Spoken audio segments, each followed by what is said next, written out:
Welcome.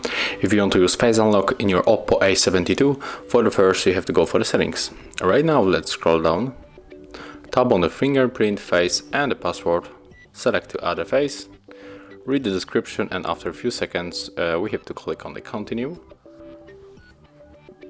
Right now let's use this lock screen password. Click on use and just do it one more time. So right now when we set up the password, we have to keep our face between the 20 or 50 centimeter instead of the camera. So just tap on the continue.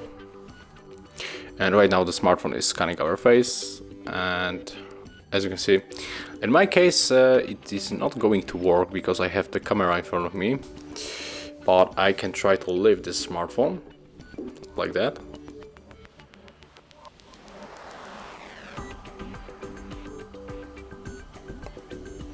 No, come on.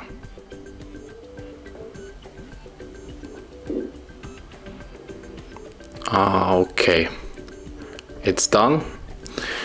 I just fully scanned the face, and right now we can check how it works. Okay, and the face voice recognition, and right now we can just swipe to unlock the device. So that's how it looks. Thank you guys for watching. Leave thumbs ups, comments and subscribe to our channel. See ya!